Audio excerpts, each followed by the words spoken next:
Bwana inakuwa vipi mwanahabari 254, hujambo na karibu kwenye makala hizi. Niite Fazulu wa habari 254 na Bonga Tube Media. Achia mbali simulizi KE. Kwa hiyo siku ya leo tunadadavua mengi kuhusiana na timu za Afrika Mashariki, sana sana Simba, ambapo Simba kuna mchuano ambao tunatarajia mengi. Sasa tutapata kujua nani atabaki kuwa wigo, nani atabaki kuwa mzigo kati ya Simba na klabu kutoka nchini Morocco. Kwa hiyo tunadadavua mengi, mimi na mwenzangu ambaye anajulikana kama Michael Were Muhusia. Inakuwaje mzee? Safi bwana, tupo na shukuru. Ni taratibu jinsi ulivyosema, ni pambano finali kumkondo wa pili. Naam. Inashuka katika ukanda huu wa Afrika Mashariki. Simba nyekundu hii bwana. Naam. Kundu wa Msimbazi. Kundu wa Msimbazi, Simba wametinga finalini, watakuwa wanapiga dhidi ya RS Berkane. Ngoma inatigwa visiwani Zanzibar. Visiwani Zanzibar. Yeah. Kwa nini si kwa Mkapa? Kwa story ndefu, manake hata nimetamani sana ingepigwa kwa Mkapa, wenyeji walitamani ipigwe kwa Mkapa. Naam. Serikali imefanya jitihada zote, lakini tetesi ni kwamba kuna kamati maalum ya shirikisho la soka barani Afrika, CAF, inajihusisha na masuala ya ufundi, kukagua viwanja, miundombinu ya uwanja, na chini ya kanuni za FIFA. Kanuni nambari 1 ni playing surface, eneo salama kwa mchezaji. Kwa hiyo wakaona kwamba mwisho Simba wakipiga katika mchezo wa taji la shirikisho, naam, kulikuwepo na hali isiyokuwa salama. Walipiga dhidi ya Mwarabu I think. Na kwa kuwa uwanja ulikuwa umejaa matope, kinamasi, na sasa playing surface haikuwa katika ubora wake. Na kidogo ikawatia wasiwasi kutokana na mvua nyingi zinazozidi kunyesha, na hususan pwani ya Indian Ocean. Manake ukiingia Dar es Salaam, ukiingia mpaka Mtwara, ukiingia Mombasa, ukiingia Kilifi, mpaka kule Somalia, mvua inanyesha mno. Kwa hiyo wakaona kutokana na mvua hizi na finali imefika, hatutaki kufanya mambo kwa kubahatisha. Sasa la mno ni kuhamisha pambano lipigwe katika uwanja wa Aman, the new Aman Stadium, kule Zanzibar. Na wakaona sasa ule uwanja wa Mkapa upumzike, manake michuano inakuja kwa maana ya CHAN mwezi wa 8, lakini kubwa zaidi ndio uwanja specially kwa michuano ya kimataifa.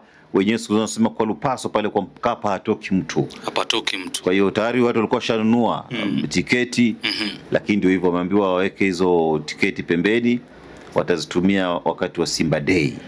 Lakini kwa sasa wanahamisha shughuli kuelekea katika uwanja wa Aman kule Zanzibar. Wengi walionekana kukereka ndio, lakini CAF ikishatoa maamuzi ndio hivyo. But uwanja ulitengezwa, uwanja ule wa kwa Mkapa. Nimemfuatilia anaitwa PS, Permanent Secretary of the State. Hapa ni katibu mkuu wa mawasiliano, Gaston Msigwa. Mawasiliano na sanaa na utamaduni na michezo. Bwana Gaston Msigwa zamani alikuwa msemaji katika ofisi ya rais chini ya Magufuli. Kwa hiyo sasa yupo msemaji, mzungumzaji mzuri mno.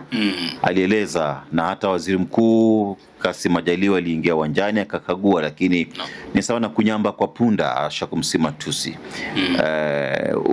Matamshi yao haingeweza kubadilisha chochote kutokana na maamuzi ya CAF. Maana tayari walikuwa shaandika barua kwa shirikisho la mpira wa miguu nchini Tanzania TFF na klabu ya Simba. Kwa hiyo macho yote ilikuwa sasa waingie Zanzibar. Kwa hiyo mambo mengine yote hii kwa wachezaji itakani watatize hata kidogo, wao concentrate na mbungi finali kuu. Ningependa kujua kwa mtazamo wako, hiyo issue ya wahusika wakuu kwenye CAF kudai ya kwa uwanja wa Mkapa hauwezi kidhi kiwango ambacho wanahitaji kwa huu mchezo, unadhani kuna uhalisia fulani kwenye matamshi ya CAF ama ni ubabaishaji tu? Awali ilikuwa ni hivyo kwa sababu mchezo mpira wa miguu mchezo wa hadharani, playing surface haikuwa okay, imetengezwa ndio katika ubora wake, lakini wakati wa mvua inakuwa affected na weather condition. Mvua kinamasi, kwa hiyo haikuwa na uwezo, uwanja haikutengezewa mfumo wa kipekee, yale mabomba ambayo siku zote wanawekwa ardhini kunyonya yale maji na kwa urahisi na kurahisisha angalau uwanja uwe katika hali iliyo salama. Maana ndani ya dakika 10 lazima mpira uweze kudunda. Inakuwa na kinamasi, inaonyesha kwamba kutakuwa na ugumu wa soka kutitigwa. Kwa hiyo lakini walifanyia kazi, walizibua, wakanyoosha, wakasema sasa iko fresh, inaweza tumika hata mvua yenyesha kama ya gharika siku za Noa. Ngome na titigwa tu pale. Kwa hiyo inamaanisha kuwa CAF hata baada ya wahusika katika wizara ya michezo kuhakikisha kuwa mambo yako sawa katika uwanja wa Benjamin Mkapa, ni kama CAF hawakushawishika, sio? I think walikuwa shafanya maamuzi mapema. Maana ni maandalizi mapema. Haya ni mambo ambayo siku zote unafanyia kazi. Maana hii ni finali. Na mnajua ni mchezo ambao watu wengi watakuwa wanafuatilia. Ni biashara kubwa, ni jukwaa kuu. Kwa hiyo nadhani pia kwa njia moja ilikuwa ni kumrahisishia njia Barkan. Maana kule wanakocheza katika uwanja wao nyumbani takriban mashabiki 10,000 tu, 15. Kwa hiyo ule uwanja wa Mkapa ukijaa pale ni kichinjio. Wageni waheshimiwa, ina vitengo ama matabaka mbalimbali. Mzunguko wa kawaida, mzunguko wa watu wenye nafasi katika jamii na viongozi mbalimbali. Kwa hiyo kwa mtazamo wangu ndio uwanja ambao kwa hakika umekidhi ama ingeweza kubeba na kutupa burudani kweli kweli. Nimekuepo pale, nimetangaza michezo mbalimbali pale. Nimetangaza Gor Mahia dhidi ya Everton. Nimeona Rooney akitandika shughuli pale katika ule uwanja ule. Nimetangaza Yanga, Simba, Sekafa na kadhalika. Kwa hiyo nilitamani hata pia mimi ngoma ititigwe katika uwanja ule wa Mkapa. Lakini kwa vile maandalizi yanafanywa mapema ili kurahisisha mambo na logistics. Kwa hiyo mgeni rasmi sasa pale atakuwa ni Bwana Mwinyi, rais wa Zanzibar.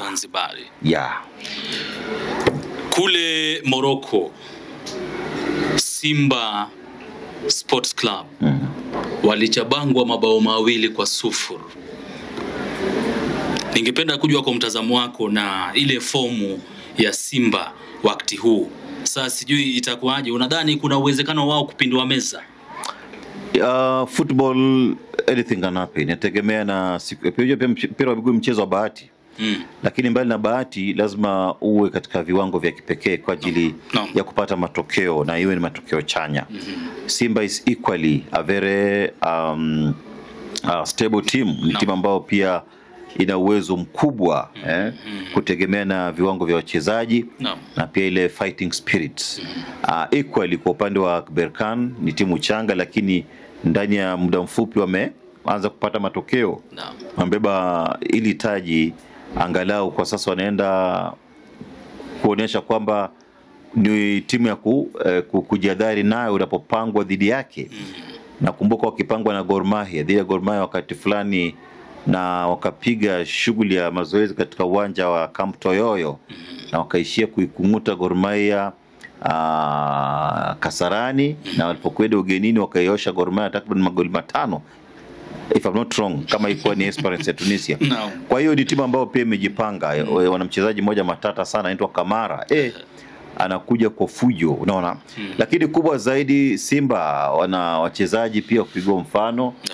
Wapo kibao kiasi cha haja ukiangalia uwezo wao katika safu ya umaliziaji, idara ya kati, muunganiko katika safu ya ulinzi. Kipa Kamara pia yupo, Shomari Kapombe beki pembeni kulia, katika ubora wake na mchezaji wa timu ya taifa. Na mtazama pia vile vile yupo pembeni kwa maana Shabalala, kwa maana Mohamed Hussein, katika taratibu za kuweza kujosha mambo katika safu ya ulinzi. Kwa hiyo ni timu ambayo pia naamini na wachezaji wenye uwezo mkubwa, na wamekuepo kwenye timu wengine wao kwa muda mrefu. Kwa hiyo wana vinasaba ya wekundu wa Msimbazi. Kwa hiyo mbele ya mashabiki wa nyumbani lazima wajizatiti kupendua meza kibabe, lakini nategemea na ujanja Mwarabu, labda atakuja kuanguka pale na kupoteza muda, ama kutumia zile set pieces. Na tazama zile yale mabao ambayo wamefunga mabao mawili, it was lack of concentration lapse. Lakini yote tisa walizidiwa kwa ujanja ule. Wana kila sababu ya kujiridimu na kujilipua katika uwanja ule wa Aman, ili walau kuweza kuwapa tabasamu mashabiki na hata kuleta fahari kubwa katika ukanda huu wa Afrika ya Mashariki. Manake mwisho timu kutoka kanda hii kubeba ubingwa wa taji la shirikisho ni miaka 38 iliyopita. Mwaka 1987 na ni Gor Mahia. Wakati huo wakiitwa taji likiitwa Mandela Cup. Kipindi hiko ilikuwa ni katika mchakato mzima kujaribu kukomboa taifa la Afrika Kusini kutoka katika mikono ama minyororo ya makaburu. Na ndio sababu wakati huo ikapewa jina Mandela Cup, na Gor Mahia wakabeba hilo taji. Peter Omuga Dao alifunga magoli 10 akiwa top scorer wakati huo, na magoli 9 alifunga kwa kichwa. Moja tu ndio alifunga kwa mguu. Kwa hiyo juzi nimeongea naye kule Kisumu, akaelezea pakubwa. Kwa hiyo ni mchezo ambao si eti kwamba Watanzania tu wanatamani kuona Simba ikibeba. But ni Kenya, Uganda, Rwanda, Burundi, hata Kongo ingetamani kuona, manake ushindi wao kuna kitu itakuwa na fanikisha katika ukanda huu. Unaona, ukanda huu wa Afrika Mashariki itachochea vilabu vingi. Najua kuna wapinzani wao, kwa maana vijana wa Jangwani, Yanga, Wananchi. Na wakati uliopita Mwananchi pia alifika finalini akapoteza kwa sheria za I think ni idadi ya magoli ya ugenini ya wakati huo. Nakumbuka Mayele akiwa mhusika mkuu alipoteza nafasi sana na walipoteza kule ugenini. Na sasa hizo wametinga finalini akiwa na Pyramids ya Misri, alifunga mawili na kuwezesha kutinga finalini. Wanapiga kesho Jumamosi dhidi ya Mamelodi Sundowns, finali kuu ya South Africa. Tayari taji jipya limekwisha tambulishwa rasmi. Kwa hiyo kuna utamu ambao wengi wanasubiri kushuhudia katika pambano hili. Ningependa kujua vile huu mchezo watu wanatarajia mengi, ushindi wa Simba, na ukiangalia vizuri unapata kama ili waendelee mbele ama wapate ushindi inafaa wakungate mabao 3-0. Hii ni finali kuu. Finali wametoka mbali. Mwanzo walianza katika ligi ya klabu bingwa barani Afrika. Baada ya kufurushwa katika awamu ya robo finali, ilikuwa ni taratibu hizo makundi, ndio sasa wakashuka kuingia katika njia maalum kuingia kwenye taji la mashirikisho. Wametoka mbali, wamepiga Waarabu wengi sana. Kwa hiyo ni mchezo wa mwisho. Nitakuwa ni mwisho wa msimu. Kwa hiyo pale ni kujilipua. Unaona kwa vyovyote vile ni finali. Wakafunga magoli mawili, inamaanisha kwamba labda pengine mshindi atapatikana kupitia changamoto ya mkwaju wa penalty. Na penalty pia vile vile ina fundi, na labda wafunge magoli 3 itakuwa ni bora zaidi, of which is very much possible. Wale walikuwa na zamu yao wakiwa nyumbani, sasa hawa na zamu yao katika ardhi ya nyumbani. Pale Zanzibar ni nyumbani tu kabisa, unaona. Kwa hiyo lazima wapate magoli hayo 3 ili kuwa salama na kunyanyua taji. Lakini sasa ile hali ya kucheza psychological football, kuna wakati fulani unaweza angalia wanachama wa klabu fulani ama wachezaji tuseme hivyo, na ukiangalia saikolojia yao au ambao tunatarajia Simba watitige nao, wanaweza kuwa na mentality ama psychology ya kucheza mpira wa kisaikolojia, hakikisha kuwa wamepata draw alafu waende kwa penalty. Ndio wanakujia, manake fungu la kwanza walikwisha maliza nyumbani. Kwa hiyo wenyewe pale wapinzani, kwa maana wanajangwani wanasema walipata mshono. Maumivu mno, mawili kwa buyu, unaona. So hapa lazima watakuja, ni mbinu tactical. Najua watakuja kupoteza time, watatafuta counter attacks, watatafuta set pieces.